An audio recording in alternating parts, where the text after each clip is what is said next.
Bueno, buenas tardes, bienvenidos y bienvenidas a esta jornada de capacitación. Mi nombre es César Rubio, yo soy técnico de la FEMPES, la Federación de Municipios y Provincias de Extremadura. FEMPEX trabaja en educación para el desarrollo y bueno, pues desde la federación queremos agradecer que nos hayan invitado y que en concreto yo pueda estar aquí moderando esta mesa donde creo que hay 3 intervenciones muy interesantes en el día de hoy. La jornada de hoy, bueno, quería dar las gracias también especialmente a la dirección de la Fundación Academia Europea de Yuste, bueno, por la confianza en la FEMPES y por invitarnos a moderar la actividad, ¿vale? La jornada de hoy de capacitación de resolución de conflictos, paz, género y desarrollo en el marco de los ODS y la Agenda 2030. Yo creo que todos hemos oído hablar de los ODS, no sé si todas las personas que están aquí han oído hablar, pero creo que es el marco de esperanza que todos los que trabajamos en el desarrollo o todos los que vivimos en este mundo tenemos, ¿no? Son 17 objetivos que planteó la ONU y que pretenden cumplirse de aquí a 2030.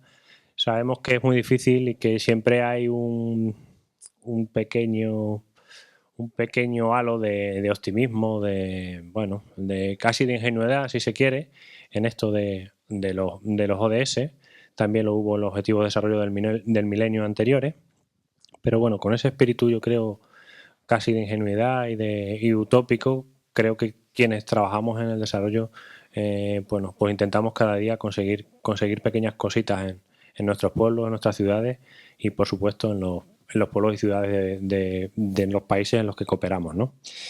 En la jornada de hoy se va a trabajar mucho, se va a hablar bastante sobre el ODS 16, paz, justicia e instituciones sólidas, porque creemos que es el que, pues en el que se encuadra toda la actividad que se va a trabajar en esta jornada, es decir, la paz, el género y el desarrollo, sobre todo lo que tiene que ver con paz y con instituciones sólidas, están incluidas dentro de este objetivo. Me acompañan 3 ponentes, Juan Manuel Rodríguez Barrigón, Manuela Mesa Peinado y Marta Castillo Charfolet. Bueno, yo voy a presentar sin más la primera de las ponencias. Cuando acabe la intervención tendremos un turno para preguntas, para plantearnos cosas o pedir aclaraciones sobre lo que aquí se plantea y así iremos haciendo con las tres intervenciones. En primer lugar va a intervenir Juan Manuel Rodríguez Barrigón. Él es licenciado y doctor en Derecho, profesor titular de Derecho Internacional Público y de Relaciones Internacionales de la Universidad de Extremadura. Ha sido consejero del Consejo Consultivo de Extremadura, profesor en cursos de doctorado y posgrado en universidades de Portugal, Bolivia y Brasil. Ha participado en diferentes congresos, jornadas, seminarios de expertos en varias universidades españolas y extranjeras. Además, es miembro del Instituto Universitario de Investigación para el Desarrollo Territorial, INTERRA, de la Universidad de Extremadura y colaborador de la Cátedra de Naciones Unidas de los Objetivos de Desarrollo Sostenible sobre Desarrollo y Erradicación de la Pobreza. Y ha trabajado en investigaciones como ciudadanía de la Unión Europea, sobre migraciones internacionales, conflictos internacionales, protección internacional de los derechos humanos, acción exterior de las comunidades autónomas, tribunales penales internacionales y lucha contra la delincuencia transnacional organizada. La ponencia que hoy nos presentará es la relación entre desarrollo y paz sustentable para la resolución de conflictos. Bueno, todos sabemos que el concepto de desarrollo sostenible es un concepto que actualmente está en boca de todo el mundo y que más o menos todo el mundo sabemos que queremos transmitir con desarrollo sostenible, ¿no? Y es la primera vez que con los ODS se adopta como un objetivo, ¿no? El desarrollo sostenible. El ODS 16, que antes mencionaba, que tiene todo el protagonismo hoy, otorga el desarrollo sostenible una dimensión política y jurídica nueva.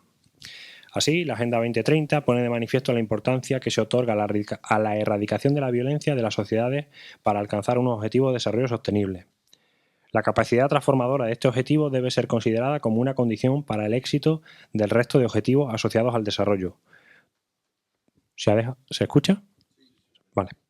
Toda vez que los frágiles toda vez que los estados frágiles o en situación de conflicto difícilmente podrán cumplir con ellos si no se incardinan en procesos de pacificación de sus sociedades. El sentido positivo de paz se coloca en un primer plano, no solo por la aproximación al desarrollo, sino también por la generación de condiciones de estabilidad de las sociedades. Y en estas condiciones se opera una redefinición de las vinculaciones entre paz, seguridad y desarrollo, que resultan fundamentales para entender una visión completa del desarrollo más allá de los componentes económicos, sociales y medioambientales.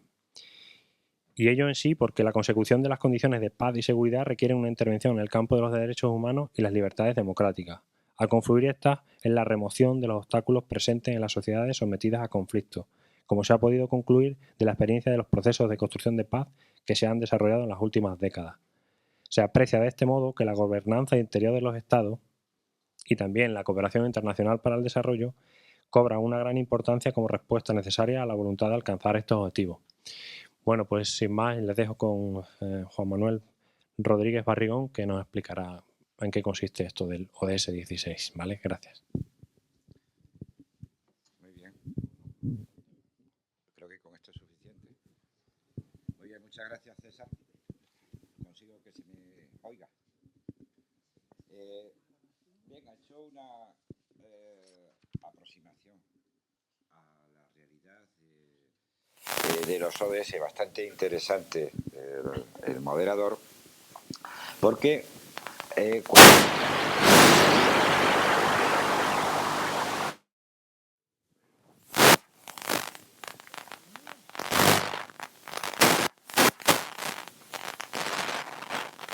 vamos a hacer una aproximación a la materia que nos va a ocupar.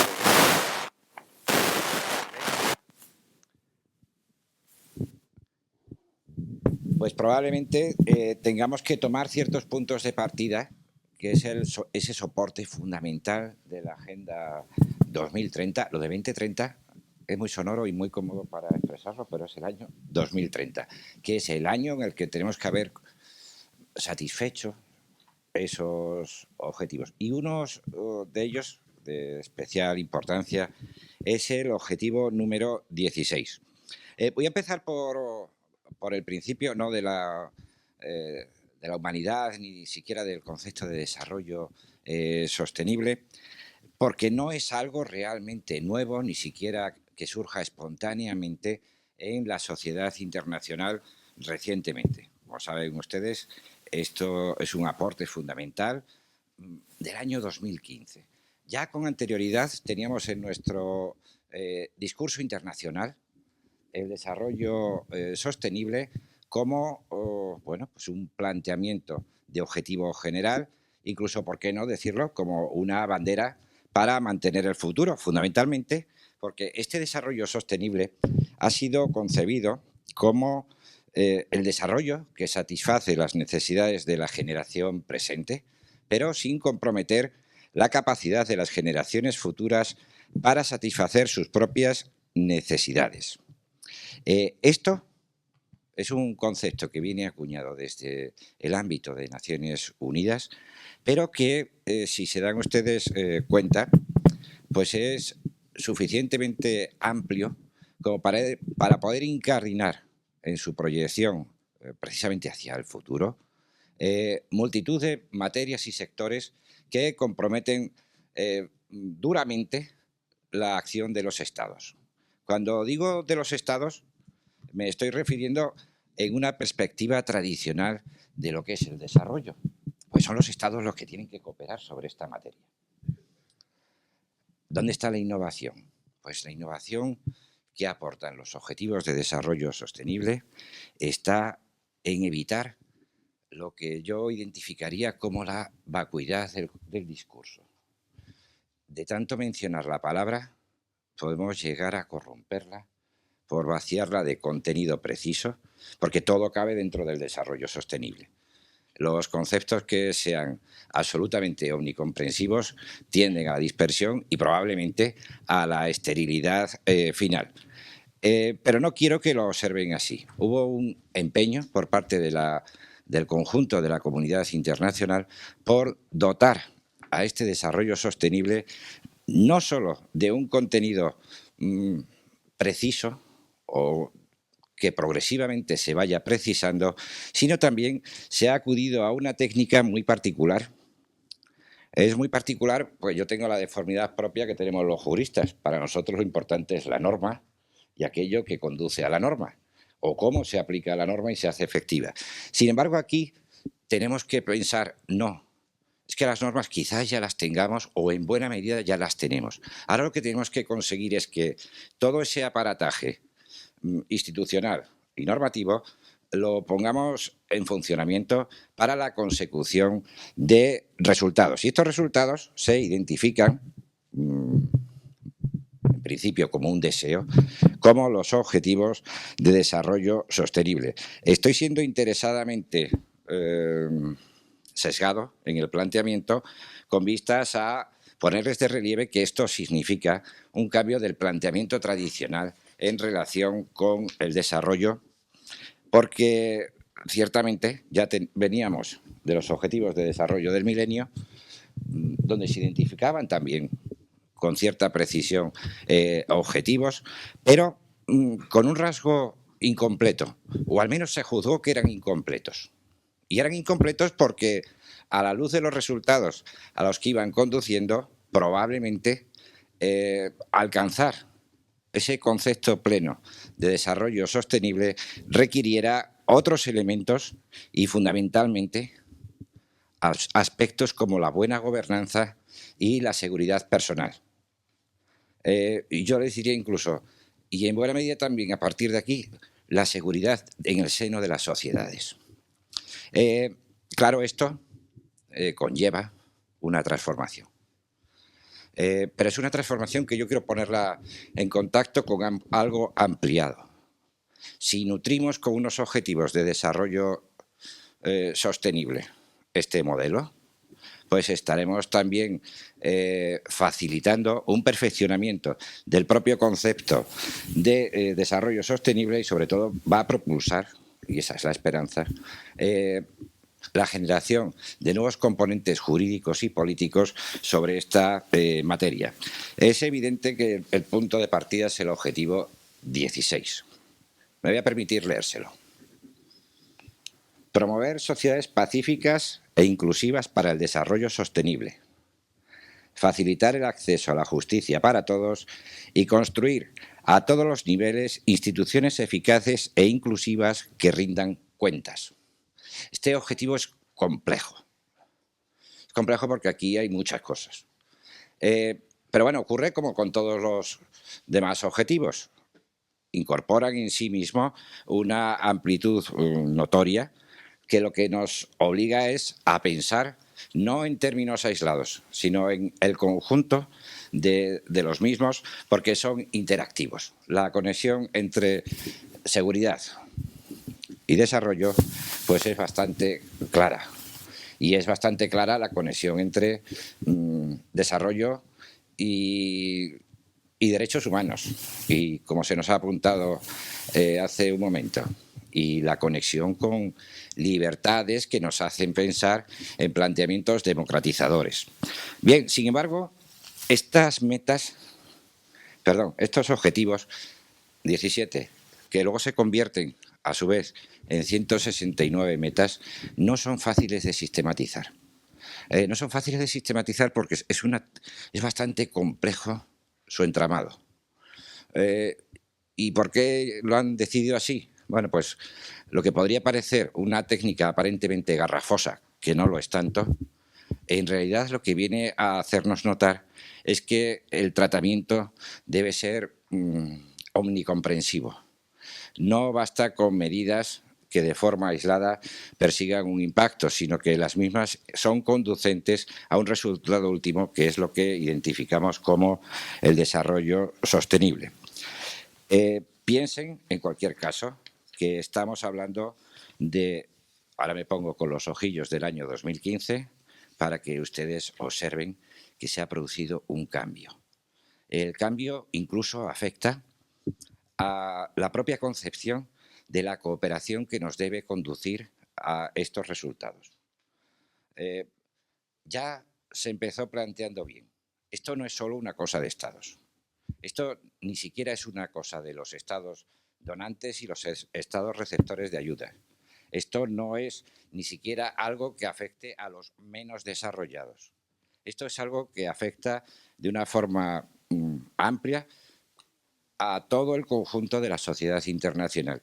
Y en la misma tenemos que comprometer a los estados, tenemos que comprometer a todos los actores que participan en la sociedad internacional, pero también, y esto es lo importante, a todos los actores que existen en los ámbitos internos de los estados. Y por eso aprovecho la ocasión, ya que no lo hice al principio, para felicitar por este tipo de iniciativas a la Fundación Academia Europea de Juste, porque esto es seguir haciendo el desarrollo sostenible en el conjunto de objetivos que se nos plantean. Ya no es una cosa que implique la institucionalidad más alta. Ya no es algo que tengamos que reconducir a las relaciones internacionales siquiera, sino que es algo que, además de eso, implicará también a todos los actores internos de los estados. Y es aquí donde las metas pues, que se han marcado dentro de estos objetivos, pues en realidad son la consecuencia de un cambio de contexto internacional. Ya no solo en la forma de producir estos objetivos, o este documento que contiene la Agenda de 2030, sino también, esto es relevante, es una situación cambiante la que antecede a ello. Les voy a poner por vía de ejemplo una ilustración. La lucha contra la pobreza extrema, que era un objetivo muy marcado en los objetivos de desarrollo del milenio. ¿Hemos conseguido erradicar la pobreza? No. ¿Pero hemos disminuido la pobreza? Puedo decir que sí y puedo decir a la vez que no. Y van a entender el porqué de la contradicción. Si utilizamos los datos generales, la pobreza ha disminuido. El compromiso expresado allí para llegar a ese resultado parece haberse conseguido. Luego, cuando mira uno la realidad, claro, es que todo esto aparece contornado por una transformación muy grande que se ha producido en Asia, que han adquirido en corto periodo de tiempo altos índices de desarrollo, con lo cual se nos cae la cuestión de la pobreza. ¿Se nos ha caído realmente? Miremos a las sociedades en sus ámbitos internos y probablemente cuando observemos las graves desigualdades que se ocurren en algunas de estas sociedades, nos demos cuenta de que tal vez estemos mirando mal los datos. Lo pongo con un componente dubitativo. Creo que se ha avanzado en la materia, pero es que si no hemos conseguido erradicar la pobreza, objetivo no cumplido en su integridad, porque ahora tendremos que mirar hacia otros elementos, y es aquí donde tras 3 décadas de globalización se ha transformado mucho el contexto en el que operan el desarrollo. Ya no nos valen aquellas instituciones cuasi paternalistas que desde el norte les decían a los menos desarrollados qué era lo que había que hacer.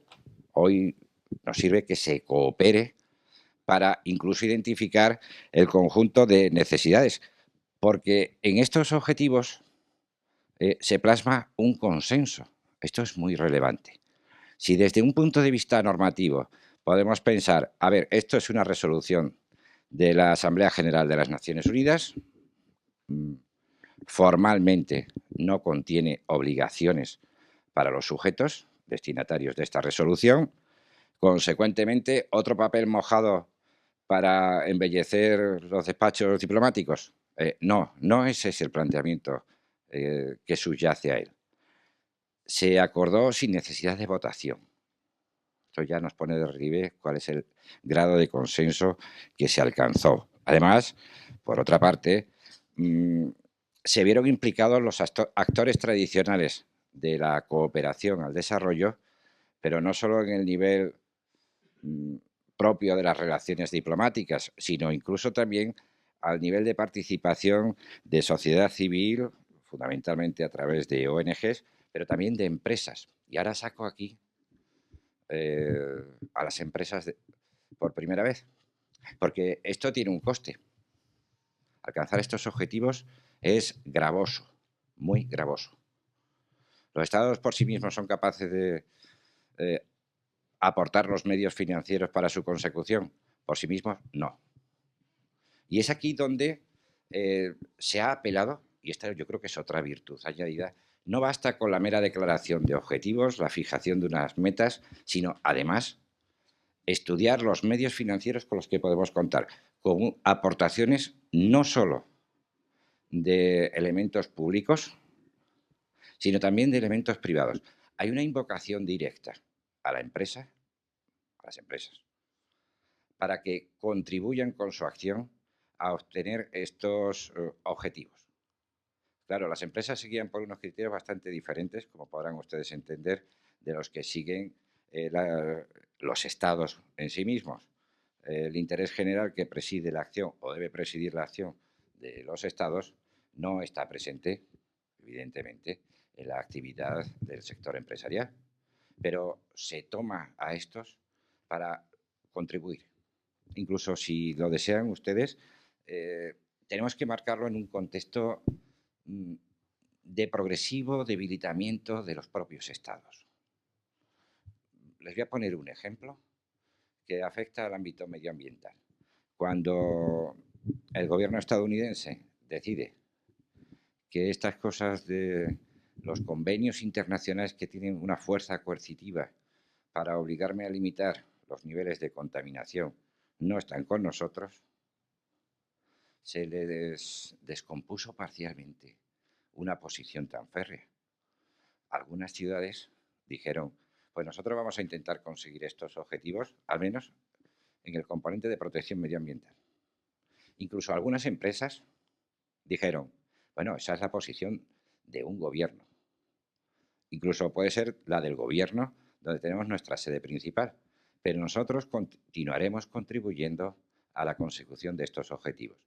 Esto pone de relieve que incluso el Estado, aparentemente con mayor presencia en las relaciones internacionales y mayores capacidades, ve debilitada su posición en una acción colectiva que ha sido previamente pactada. Claro, pero todo esto sin un soporte normativo, porque estos son normas de soft law, es un derecho suave, es un derecho que carece de la fuerza compulsiva necesaria para su aplicación y, sobre todo, que esta es la parte importante, no se le puede requerir el cumplimiento a un Estado porque si incumple no está incurriendo en responsabilidad. Sin embargo, esto no convierte a estas reglas en algo estéril. Antes, al contrario, se ha optado por un modelo importante basado en algo que voy a tratar de hacérselo de más próximo, que es la difusión de valores. Hablar de desarrollo sostenible hoy no encuentra a nadie con una oposición frontal. Podemos tener discrepancias en torno a la implementación, pero hemos conseguido que el discurso del desarrollo sostenible esté, permítame la expresión, contaminándolo todo, pero no de forma estéril. Este es el dato relevante. Creo que precisamente en la medida en que consigamos que tales valores o tales principios, más allá de su normatividad, se conviertan en regla de comportamiento por parte de los estados, por parte de las diferentes instituciones, iremos en el buen camino. Y es aquí donde tengo que ir obligadamente rápido. Los elementos de soberanía nacional y la condicionalidad externa que en ocasiones ha estado presente para implementar este tipo de medidas requieren de un consenso. El ejemplo paradigmático de la Unión Europea, la condicionalidad de la ayuda al desarrollo a el mantenimiento o la promoción del respeto por los derechos humanos o de las libertades democráticas. En ocasiones se ha tropezado con la más cruda realidad, pero es que incluso podemos estar yendo a contracorriente de lo que el propio Estado puede estar perfilando para su futuro. No defiendo sistemas antidemocráticos, pero desde fuera esto puede constituir de forma efectiva una injerencia que provoca en sí mismo rechazo. Visto así, si tenemos consensuado que queremos este desarrollo y soportado sobre un concepto de, ya voy a introducirlo, prevención de conflictos, un concepto de paz que tiene un sentido positivo, y que la toma de decisiones pues cuente con participación de los ciudadanos. Pues esto ya nos está introduciendo ciertos elementos proclives a su aplicación. Vuelvo sobre la cuestión de la paz en sentido positivo, porque el derecho internacional ya tiene habilitados otros instrumentos para aquellas situaciones de conflicto armado donde se ha quebrantado la paz y se ha provocado un conflicto de corte clásico. Permítanme esta expresión. Es el conflicto interestatal. Ya tenemos ahí herramientas y tenemos, lamentablemente, conflictos sobre los que podemos encontrar un reflejo de cómo se intenta conseguir la paz. No es ahí donde se está tratando de incidir de modo principal. Estamos hablando de esos otros conflictos que se generan bajo un planteamiento de paz con sentido positivo. Se trata de que no haya una violencia estructural. Se trata de que haya estructuras de carácter político, de carácter institucional, que sean capaces de dar satisfacción a las necesidades de los seres humanos. Esto plantea las cosas en términos bastante distintos. Y si hablamos del agua, estamos hablando de paz en sentido positivo. Facilitar a las poblaciones el acceso al agua potable y al saneamiento. Tenemos ahí, vean ustedes aquí, que entonces ya el ODS 16 se nos descompone porque tendremos que mirar para todo el conjunto de objetivos y metas para ver que hay una participación activa de prevención de conflictos. Conflictos que se degradan en la violencia. También podemos encontrar cómo a través de determinadas metas y determinados objetivos hay una alusión directa e inmediata a la violencia sexual, la violencia criminal, hay alusión al terrorismo, a la delincuencia organizada, alusiones muy diferentes. Pero todas ellas confluyen en lo siguiente. Tenemos que tener un planteamiento ambicioso de prevención de tales situaciones. Y es aquí donde la lectura conjunta de todas las metas y objetivos pues nos dan una aproximación bastante real a la voluntad última que se pretende con ellos. El buen gobierno y la reducción de la violencia son, en buena medida, el componente para apreciar un vínculo entre la paz, la seguridad y el desarrollo. Quiero hacer aquí una prevención porque aquí me dejo de formar por mi condición y por mi formación. El Estado de Derecho resulta fundamental. Es imprescindible que haya un acceso a la justicia en condiciones de igualdad. Será también inexcusable que el que gestione los intereses colectivos rinda cuentas o que luchemos contra la corrupción. Pero antes de luchar contra la corrupción, se insinúa dentro de los objetivos muy sibilinamente que la toma de decisiones sea participada. Alguno de ustedes estará inmediatamente pensando en democracia, ¿no? No. A mí me gustaría que fuera así, que pensáramos en democracia, pero han tenido que colarlo despacito para que aquellos que lo de la democracia lo entienden de otra manera, lo he dicho bien, ¿no? Bueno, vengan también a adoptar medidas de aproximación en la toma de decisiones por parte de los ciudadanos. Bueno, vale, pero esto requiere esfuerzos.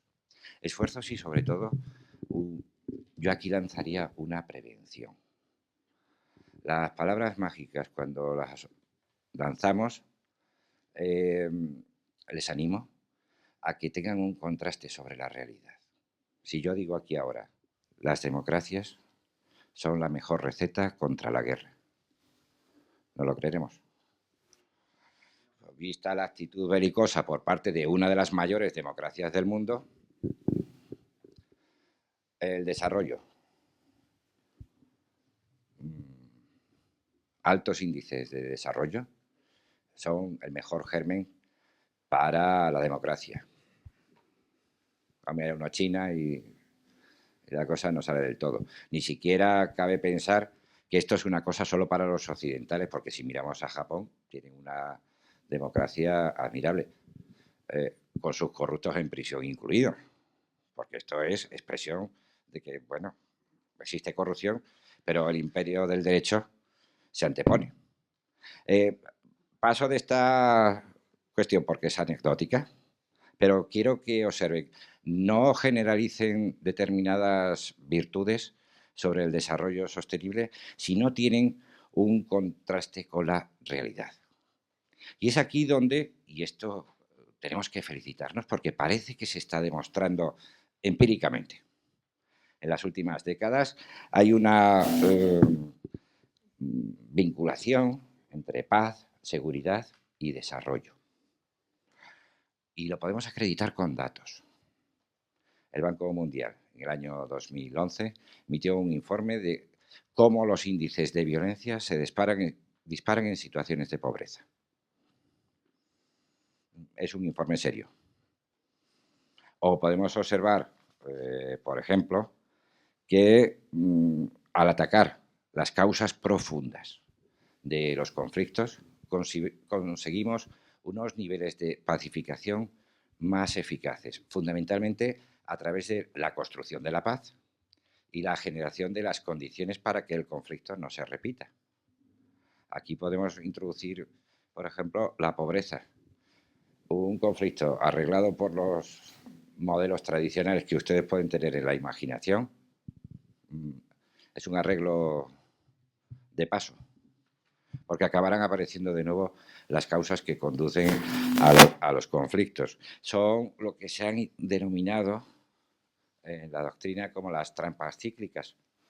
Conseguimos la paz, pero esta es pasajera porque no hemos atacado las causas subyacentes. O incluso, si quieren ustedes, como dato maravilloso, es que los conflictos son muy caros.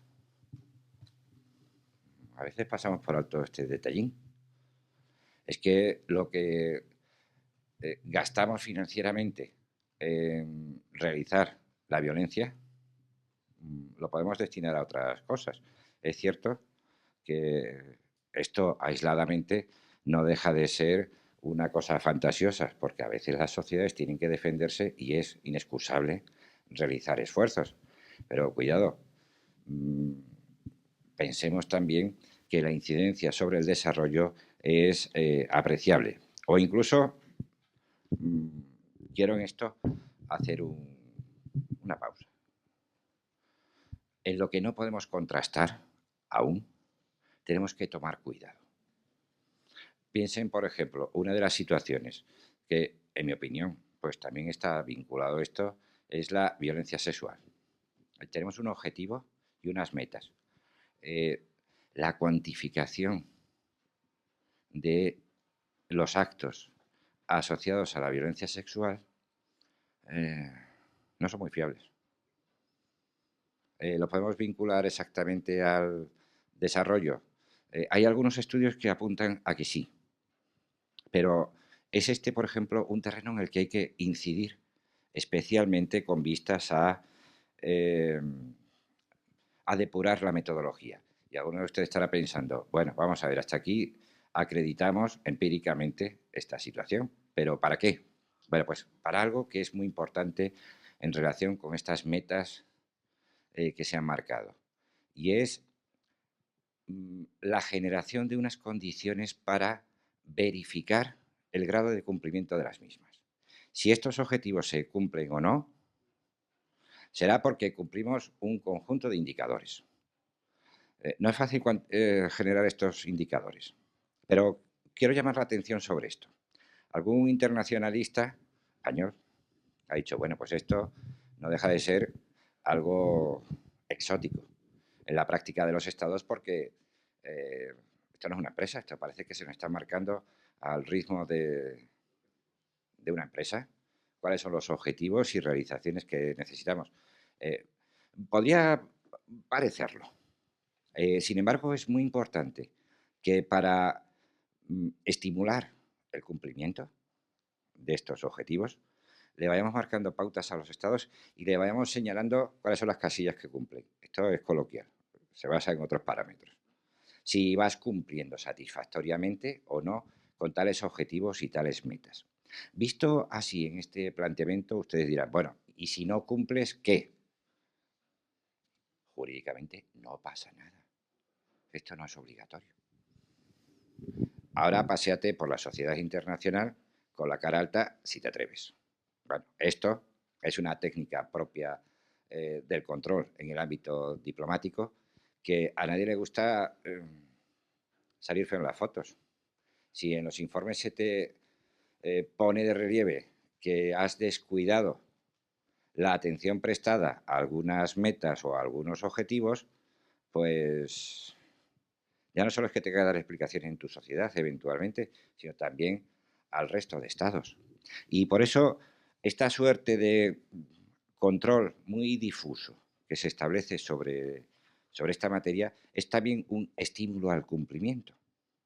Si se dan ustedes cuenta, no hemos generado normas jurídicamente obligatorias, pero estamos impregnándolo todo hasta el nivel que los estados tengan que ser siquiera como posición de principio cumplidores con las mismas. Sin embargo, esto de hablar de la violencia no es algo que suscitara grandes adhesiones originariamente. De hecho, algunos estados se opusieron a ello.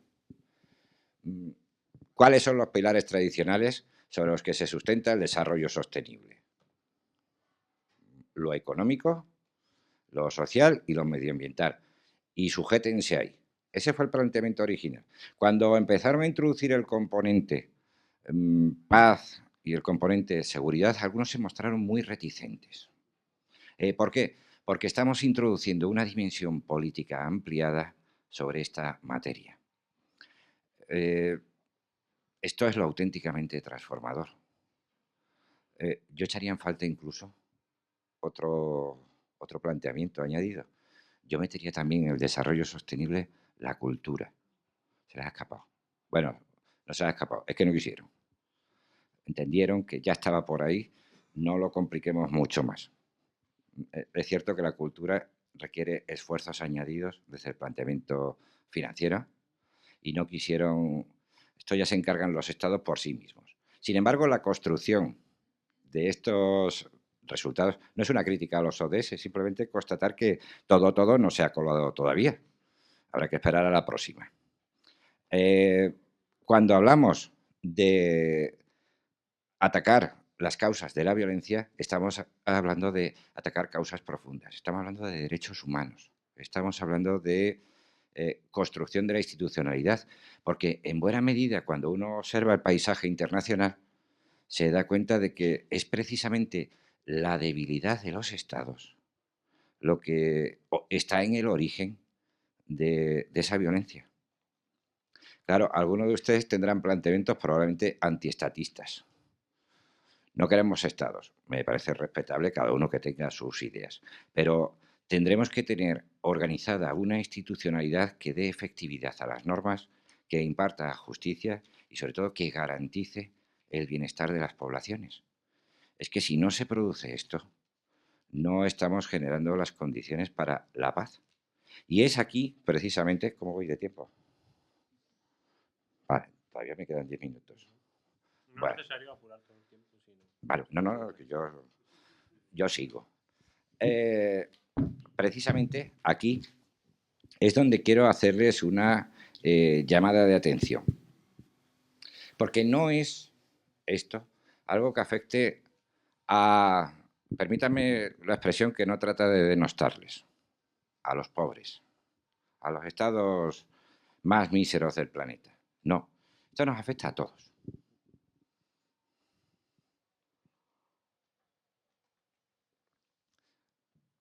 Bueno, como me quedan 10 minutos y yo ya un rato y alguno puede estar ya empezando a aburrirse, voy a hablar de las vacas sin cuernos. Esto, sí, esto es una decisión que se tomó en Suiza, sometida a referendo. Eso no lo sabían, ¿no? Fue en noviembre del año pasado. Si subvencionamos o no la actividad de las vacas sin cuernos. Esto suena a broma, ¿verdad? Es que la democracia suiza es muy directa. Pues fíjense, ¿eh? Sí, bueno, pues ahora les cuento lo que iba a referéndum también, ese mismo día. Si el derecho internacional está por encima de la Constitución suiza o no. Esto puede decir, bueno, ustedes, estos son cábalas de los internacionalistas y constitucionalistas sobre las posiciones dualistas y tal. Es una cuestión de construcción jurídica. Yo les digo, no, no, no, no. Desciendan a la realidad. Lo que se está poniendo en tela de juicio es si el sistema internacional de protección de los derechos humanos está por encima de mi Constitución o no. A mí estas cosas me dan miedo. Propugnar la democracia, la solidez de las instituciones, que son las conducentes a la paz, a esta paz en sentido positivo que venimos defendiendo, no es una cosa de los regímenes esos dictatoriales que afortunadamente parece que vienen a menos. No, es una cosa de nuestras sociedades. Las tentaciones autoritarias son continuas. Los modelos de control en las democracias están precisamente para evitar esas tentaciones. Pero ¿y si colectivamente decidimos lo contrario? Aviso para navegantes. Esto puede llegar a ser preocupante. ¿Saben qué es lo que les molestó? Y les sigue molestando. Y nos molesta a todos, que a nadie nos gusta que nos condenen. La cuestión de los migrantes. La protección que se otorga desde el Convenio Europeo de Derechos Humanos a personas que tienen la nacionalidad de otro, me perturba la política migratoria. Observen, voy a hacer esta invocación. Y en los orígenes de las políticas migratorias, ¿qué hay? Porque cuando uno observa las graves situaciones humanitarias desencadenadas por conflictos en los años 2014 o 2015, podemos pensar, bueno, vamos a utilizar indicadores de cuántos conflictos armados hay en el planeta. Se pueden hacer, están hechas, no tengan preocupación. No es eso lo que a mí me inquieta. A mí lo que me inquieta es los resultados de tales conflictos que nos conducen a nuestras puertas grandes masas de personas. ¿Le cerramos la puerta? Es lo que estamos haciendo, no se engañen. Que si hace falta pagar, se paga. Es lo que hicimos con Turquía. Y si hace falta, bueno, que algunos que eso de los derechos humanos lo tienen menos en cuenta, pues que tampoco pasa nada. Les delegamos esa función de control previo. Esto me inquieta. Tenemos que abordar el tema de las migraciones, sin la menor duda. Pero si no atacamos las causas, estas migraciones no se detienen. Pero ya no quiero atacar las causas en origen, quiero atacarlas también en el conjunto de las sociedades europeas. Tendremos que reflexionar a la luz de todo esto cómo nos mostramos solidarios con ello. Ser solidario no quiere decir que abramos las puertas, ¿eh? No. Quiere decir que tendremos que contribuir a la búsqueda de soluciones. Y esto es algo que se plantea incluso en la propia Unión Europea. Unión Europea, que voy a aprovechar, que me quedan 2 minutos, para invocarla. Porque en la cooperación al desarrollo, la Unión Europea es un gran actor, pero está introduciendo y permeabilizando toda su acción, o mejor, reconfigurando incluso su propia acción, con vistas a que Bueno, pues esto que hemos tratado en términos maximalistas cuando nosotros le teníamos que decir a los menos desarrollados lo que tenían que hacer.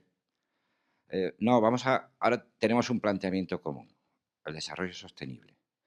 Podemos conversar, tendremos que hacer un diálogo previo para ver cómo orientamos conjuntamente el desarrollo y cuál es el nivel de intervención que puede hacer la Unión Europea, fundamentalmente desde el punto de vista financiero o técnico.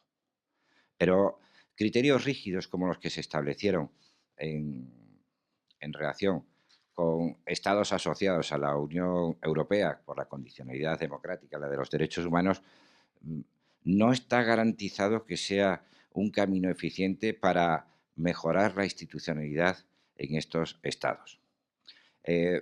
Las propias conversaciones que se mantienen con el ámbito latinoamericano, donde tenemos una conexión ideológica general sobre estas materias bastante amplia, pues empiezan también a tener resultados. Pero los resultados son cómo contribuimos desde Europa a fortalecer la institucionalidad, cómo conseguimos que tus poderes, que siendo soberanos y tú ejerciéndolos sin injerencia exterior, los hagas efectivos. Porque en gran medida ahí puede estar el origen de la violencia endémica que se sufre en buena parte de estos estados.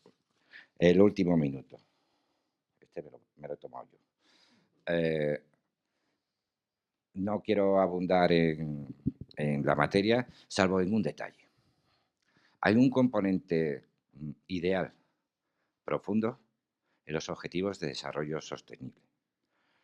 Precisamente en relación con los conflictos, tiene un consenso generalizado, requiere grandes esfuerzos, pero sobre todo tiene una dimensión política muy avanzada que yo creo que es una oportunidad que no debemos dejar escapar.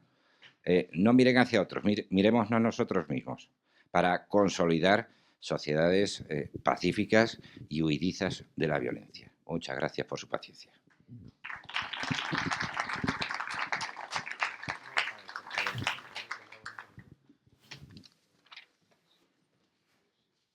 Bueno, pues si les parece, vamos a dar paso ahora a una pequeña fase en la que se puede hacer preguntas.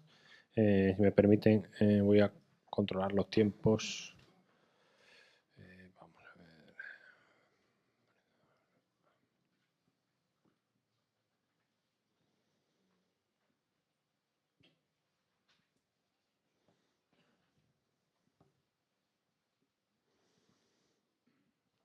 Vale, pues voy a hacer un pequeño, bueno, voy a destacar algunas cosas de las que ha hablado Juan Manuel y luego abro paso para que puedan comentar cualquier cosa que consideren. E invito también a participar a Manuela y a Marta en esta parte de preguntas.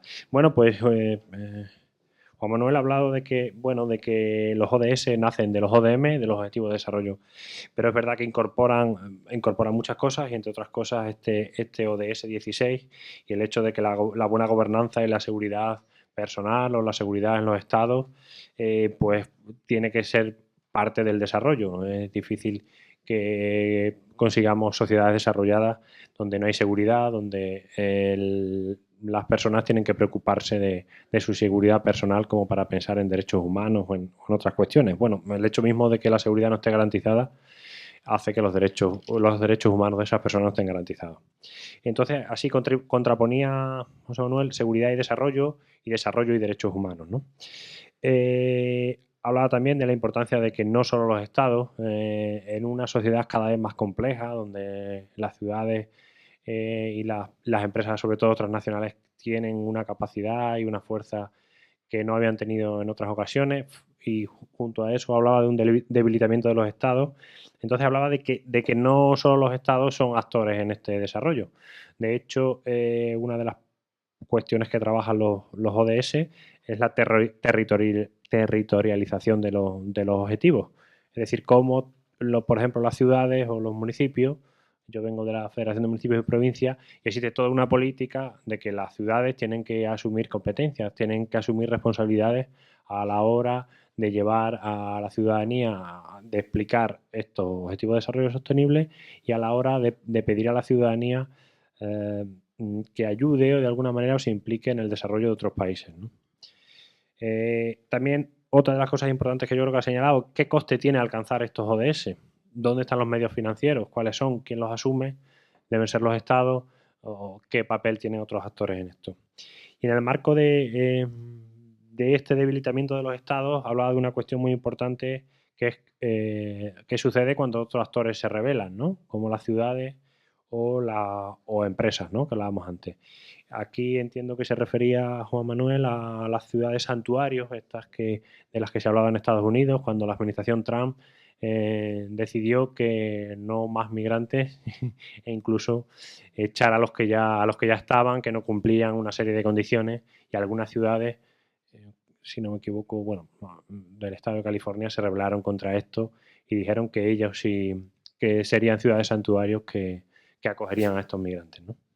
Juan Manuel, yo creo que un buen criterio hablaba de normas soft law, es decir, de normas que no son de aplicación obligatoria para los estados, pero que sí, se pretende que los ODS creen un caldo de cultivo, creen una serie de valores a los que debe aferrarse la sociedad si queremos seguir desarrollándonos, ¿no?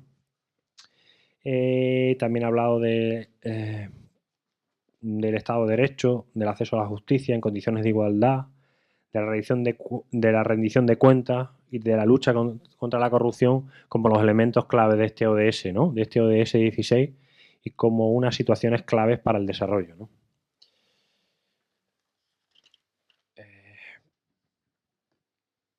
También ha hablado de dos cuestiones yo creo importantes. ¿Son las democracias un antídoto contra los conflictos? Pero bueno, yo creo que ya la respondía directamente, que él mismo respondía directamente que no lo veía tan así. Y si el desarrollo genera democracias, ¿no? Bueno, esto yo creo que es una cuestión clásica de que desde un punto de vista lineal de la historia, los estados alcanzados cierto desarrollo, pues conllevan al desarrollo de los derechos humanos y a la democracia. Bueno, cabría mencionar aquí el caso de las primaveras árabes y hasta qué punto el supuesto desarrollo de estos países o la no existencia de valores democráticos al estilo occidental ha imposibilitado la puesta en marcha de democracia al estilo occidental, ¿no? Y bueno, ha habido otros casos que se podrían plantear aquí. Ha mencionado también la vinculación entre pobreza y violencia, la vinculación entre desarrollo y disminución de la violencia sexual.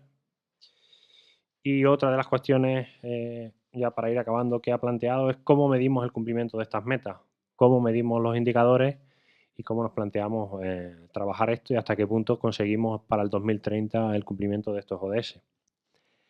Y luego ha mencionado cuáles eran los pilares del desarrollo clásicos, que son la economía, la sociedad, los temas sociales y medioambientales, y frente a eso las novedades introducidas por los temas políticos, jurídicos, por los temas de conflicto, y apuntaba a un tema que no se trabaja actualmente, pero que podría trabajarse, como es la cultura, ¿no?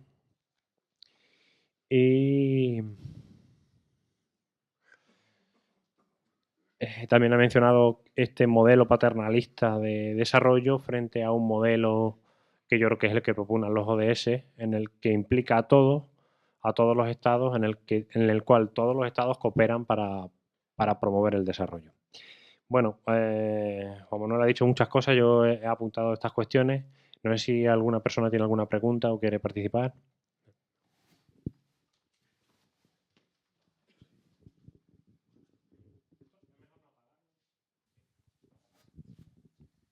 Sí, buenas tardes. Mire, yo quisiera hacer una pregunta porque es cierto que muchas veces no sabemos cómo extrapolar pues el tema, lógicamente este tema de los ODS y especialmente en mi caso el 16, a nuestra práctica profesional. Desde la práctica profesional del derecho, en especial la abogacía, ¿cómo cree usted que podríamos enfocar y aportar nuestro granito de arena hacia el cumplimiento del objetivo 16?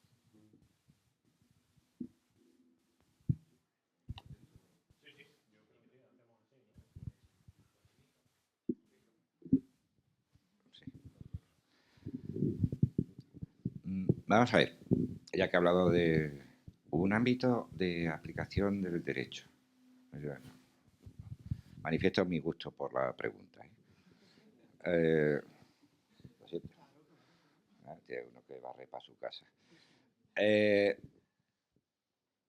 ¿Usted actúa en juicio?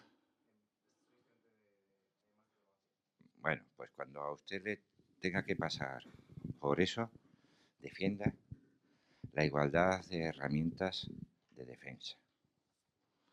Hágalo con énfasis. Por usted, para su prestigio profesional, por su cliente, que a fin de cuentas va a ser el que le abone la minuta, y por el juez que tiene usted ahí delante y que va a ser el que ampare o no la situación. Pero quiero hacer una apelación sobrelevada y por el imperio del derecho. Yo creo que eso es suficiente motivación para que formemos a buenos abogados. Formarle a usted como abogado, ya que está ahora en ese máster, no es un problema de la universidad que le forma, ni del profesor que le da clases, ni siquiera de usted mismo. Es un problema de esta sociedad, que necesitamos excelentes abogados para que el imperio del derecho y la fortaleza de las instituciones que administran justicia existan. Luego expórtelo usted. Empiece por casa. Luego intente acompasar eso en otros modelos. Lo que hoy le estoy planteando aquí no deja de ser algo que en buena medida ya tenemos. Otros no lo tienen. El acceso a la justicia es complicado. Más aún, incluso en ocasiones se propugnan medios alternativos. Esto es algo muy de moda. Usted lo tiene ahora más calentito. Los medios alternativos de resolución de conflictos sociales, de partes, ajenos a la justicia. No olviden una cosa, pero instancia última, la administración de justicia, el Estado que garantiza la efectividad de la norma. Se pueden estar cometiendo graves tropelías ahí, en esos medios alternativos, jugando con ignorancias, con desconocimientos, y ahí la buena labor letrada es imprescindible y sobre todo requiriendo mecanismos de supervisión superior, no dilatorios, porque eso haría los métodos estériles, sino sobre todo garantes de determinados derechos. No sé si con esto... Le voy a dar un dato de justicia singular. Hace ya muchos años, yo hasta parecía joven incluso, estuve en un país que tiene mucha población indígena. Ya se puede imaginar usted que está al otro lado del Atlántico. Y vi que el debate social sobre esta materia era la pugna de los pueblos indígenas frente al Estado que no le deja administrar su propia justicia. Y uno se sensibiliza repentinamente hasta que ve la lista de condenas. Dice, sí, no, si está bien que exista, quizás, pero habrá que someterla a la Constitución, porque que el viejo del lugar o los viejos del lugar, como jueces, condenen a muerte a una persona, ya esto con los derechos humanos me empieza a patinar. O sea, tengamos cuidado con otras opciones. Simplemente quería adornar un poco la cuestión en evitación de que mediante esas fórmulas estemos desinstitucionalizando y cometiendo al final una grave injusticia. Pero esto le pasa por haber preguntado como abogado. ¿He respondido? Había al menos dos manos levantadas.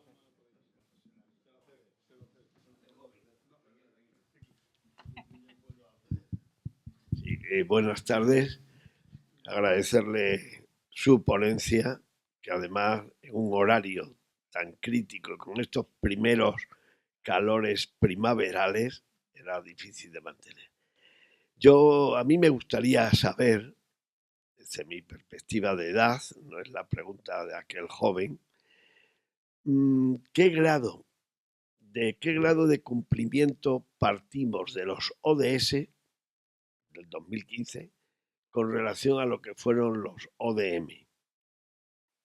Es decir, verdaderamente del 2000 al 2015 hubo una concienciación, participación y consecución de objetivos lo suficientes como para tener una base para iniciar esta nueva etapa de la agenda del año 30.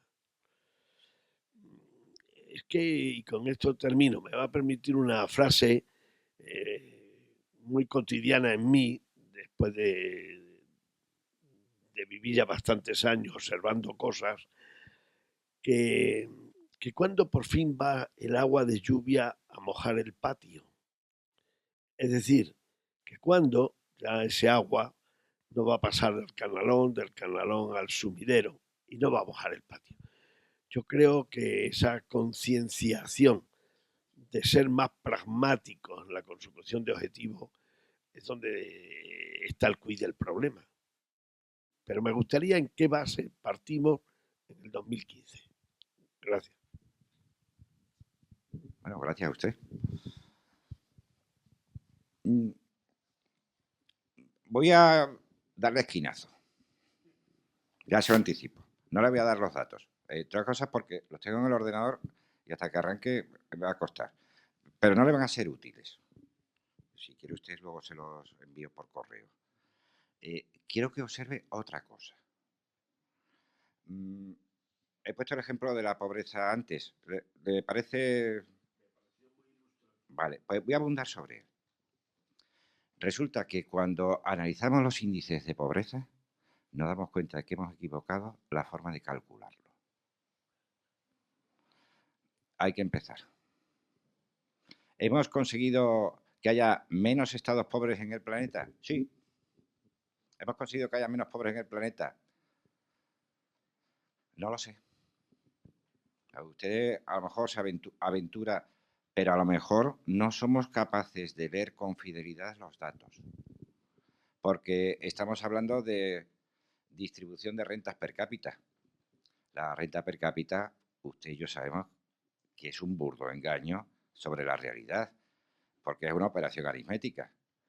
Que algunos estados repugnantemente ricos tienen unos desequilibrios tremendos con bolsas ingentes de pobreza, cuando los datos estadísticos del Estado apuntan que eso es una gran pobreza, perdón, una gran potencia. En los estados emergentes se ha observado esto. Brasil, si lo quiere usted como ejemplo, porque además nos resulta más familiar. Brasil es un estado rico, pero rico de verdad. Y si miran ustedes sus indicadores de Producto Interior Bruto, a pesar de las fluctuaciones esas a las que cíclicamente se ve sometido por causa de la moneda, es un estado riquísimo, con una gran potencialidad, no solo a escala regional, sino a escala planetaria. Y además tiene una gran población. Pero no tiene las herramientas para que la riqueza que tienen sea distribuida.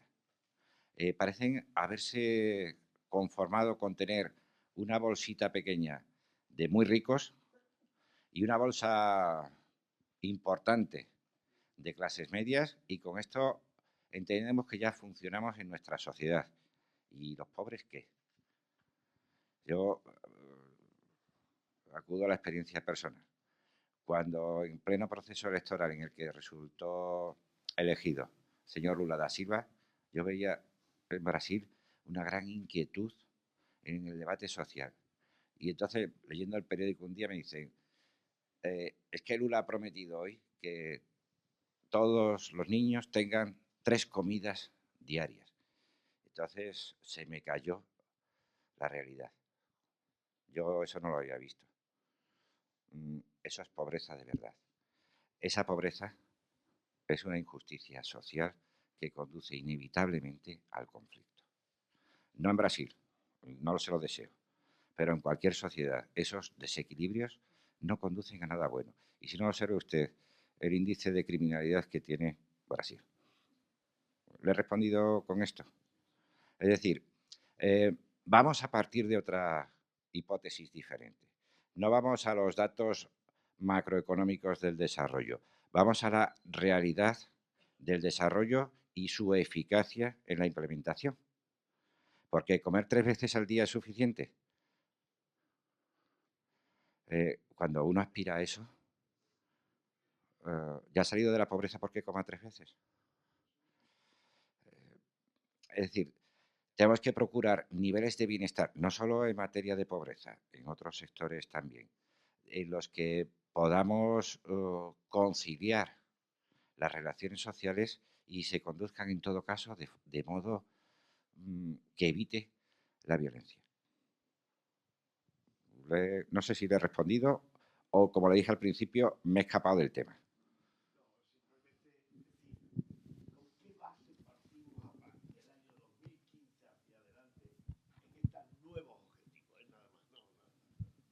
A ver, hubo un planteamiento, entre comillas, econométrico, porque se basó en esos datos. Pero inmediatamente detectaron, es que así no. Usted dirá, bueno, la forma más radical de evitar la violencia es frenando en seco la carrera de armamentos. Pero es que esos son otros conflictos. Los ODS, con el control sobre las armas ligeras ya tenemos suficiente. Ese otro forma parte de otro elemento relacional que no afecta exactamente a las sociedades estatales, sino que afecta más bien a otras relaciones. Y cuidado, que caminamos muy peligrosamente en ese otro terreno. Pero las armas ligeras son un gravísimo problema en América Latina. Tienen sus acuerdos para implementar de forma efectiva un convenio internacional que prohíbe el tráfico y la venta. Pero claro, luego se tropieza uno con realidades constitucionales en las que un individuo tiene derecho a ir armado. No estoy en contra de que eso lo contemplen las constituciones, pero estamos hablando de contextos sociales muy distintos a los que tratamos de propiciar. Si mira usted el uso de armas en Estados Unidos, se dispara en la zona central, donde a lo mejor el Estado no llegaba y la autotutela del derecho era la regla. Donde linchar a una persona era la técnica de administrar una justicia efectiva y real, y sobre todo preventiva. No, tengo que sustituir eso por el Estado. El monopolio de la violencia tiene que estar bien encauzado y controlado.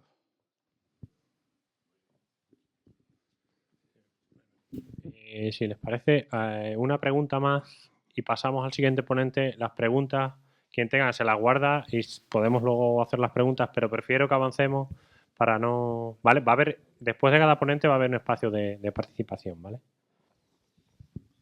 ¿Está? Sí.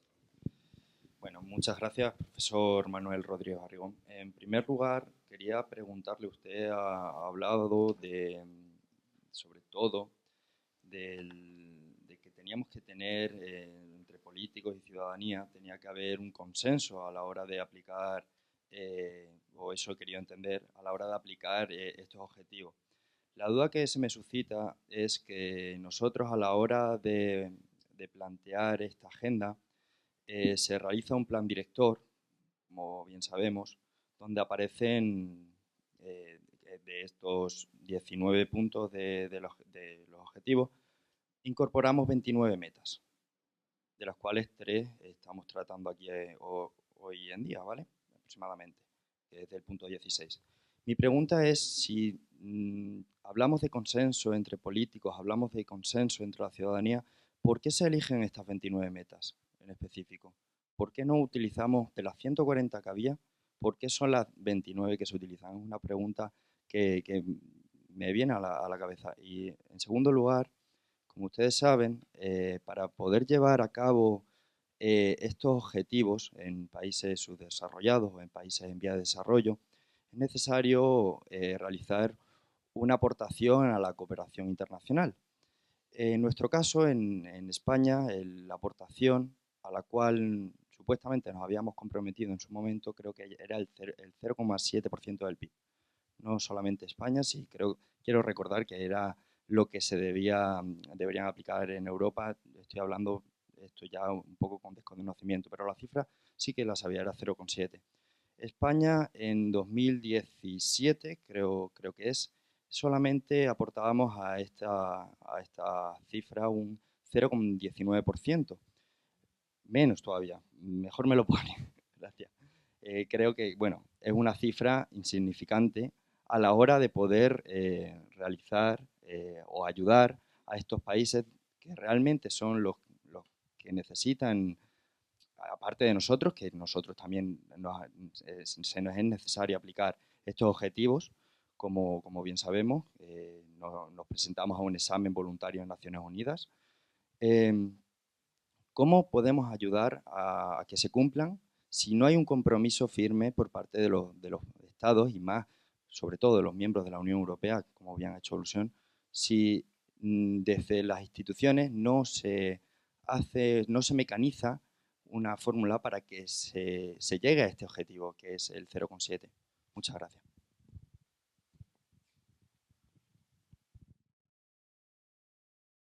A usted le gustan las preguntas incómodas, ¿verdad? Yo creo que se responde solo. Pues no queremos. ¿No? Ya está. Con eso ya me doy ¿sea usted por satisfecho? No, yo no. Verá, quiero que lo entiendan. Esto es una decisión de corte político. ¿Estamos obligados al 0,7%? No. Es un desideratum. Estamos en la cifra que usted ya ha puesto. No lo alcanzamos. Y estamos además bastante lejos. Pues a lo mejor hay que sacar los colores de verdad. Nos lo sacarán fuera cuando nos digan, oye, ¿cuánto dedicas a cooperación al desarrollo? Ya no se preocupen, hay especialistas en el bolígrafo que maquillan bien las cuentas para que salga un poquito más. Pero aún así no salen. Usted y yo tenemos que pedirlo. Pero es que a lo mejor lo que no veo yo es eso. A usted y a mí pidiéndolo. A lo mejor estamos más encerrados en nuestros problemas que en arreglar esas otras cosas. Si ahora nos proponen, vamos a ayudar a determinados estados africanos con aportaciones extraordinarias que nos conduzcan a elevar esas cifras, ¿usted qué va a decir? ¿Te parece bien, no? Sí, pues yo diré, vale, pero me sujetas a la gente que está viniendo para acá. ¿O no? Sí, los estados piensan así. El Plan África que se propuso desde España, ¿qué era? Te voy a llevar desarrollo. No sé, no fue un plan muy feliz por los resultados, pero sujétamelos, porque no los quiero. Sí, yo sé que es un lenguaje crudo, pero no se engañen, es eso. Cuando nos hemos aligerado los bolsillos, le hemos dado a Turquía una cantidad de dinero que no me cabe la cifra en la cabeza. Y le hemos dicho, sí, pero me los sujetas ahí. Pues no los quiero. ¿Qué estamos haciendo? Blindando nuestra frontera a golpe de billetera. ¿Ese es el desarrollo que queremos? Bueno, tomemos cuidado con algunas de estas cosas. Pero claro, déle usted la vuelta al planteamiento.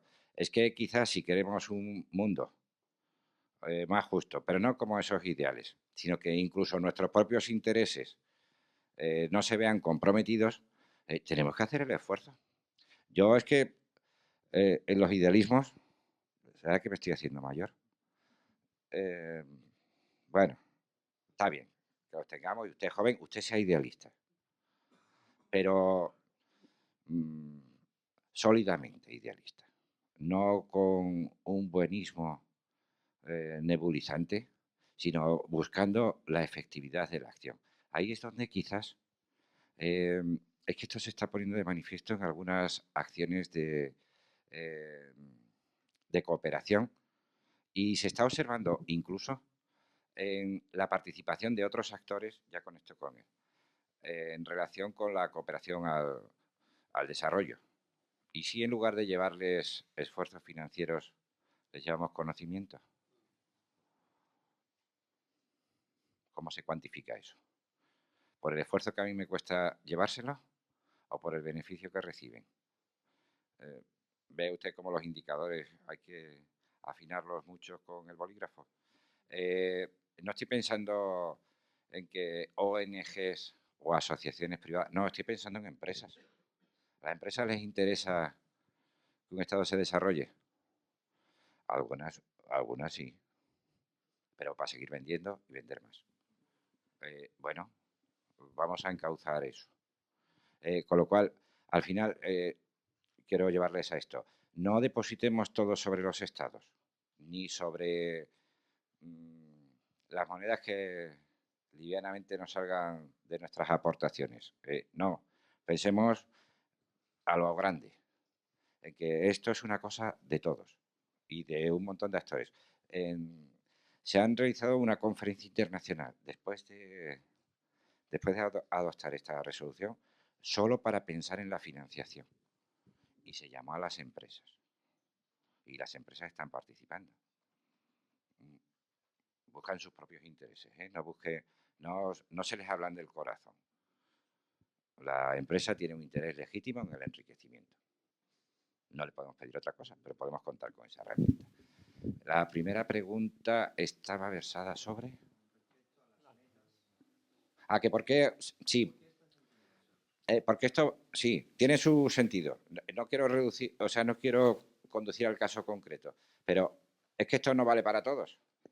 O sea, estos objetivos valen para todos, pero todos no tienen un nivel de intervención fuerte. ¿Cómo se ha llegado a identificar esos? Pero eso cada Estado tiene que realizar su propio proceso interno y además está sometido a un cierto, entre comillas, control,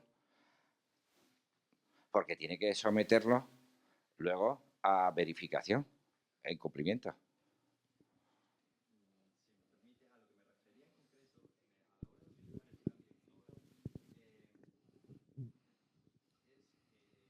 Director, se aplicó directamente, aprobado por el Gobierno, estas 29 metas de las 140.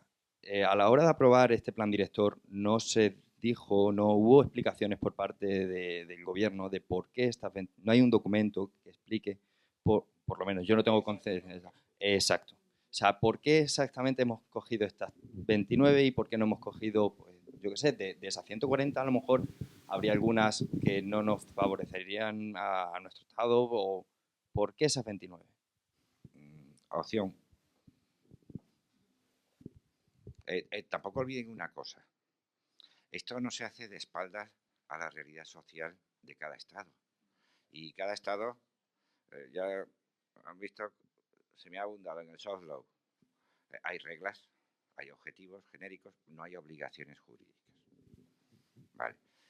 Como no es obligatorio, implemento ciertos objetivos, ciertas metas, otros pues a lo mejor con los datos estadísticos fríos los doy ya por satisfechos. Opción. Bueno, pues yo tengo que hacer un poco de cortar el discurso aquí y continuamos. ¿Qué personas estaban pendientes de que querían intervenir? Si levantan la mano, yo les tengo en cuenta para que intervengan. Son 2 personas, vale, para que intervengan luego en primer lugar, o sea, quiero decir, no me olvido de ustedes, ¿vale? Bueno, pasamos al siguiente ponente,